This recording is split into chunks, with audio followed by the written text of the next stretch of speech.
औज़ुबिल्लाहिमिनश्शैतानिर्रजीम बिस्मिल्लाहिर्रहमानिर्रहीम। आज आपका तारुफ कराते हैं बना के दरख्त से।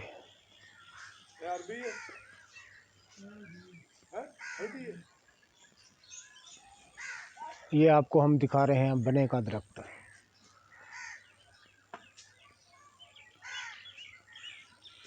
बहुत ही कारआमद है अमराज के दफ़ा के लिए, जोड़ों के दर्द,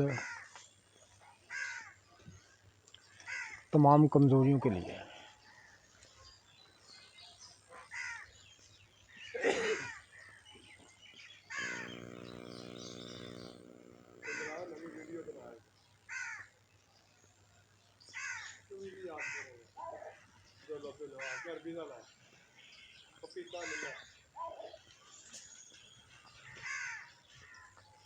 ये बने का दरख्त है तमाम कमज़ोरियों के लिए और जोड़ों के दर्द के लिए इसका इस्तेमाल किया जाता है।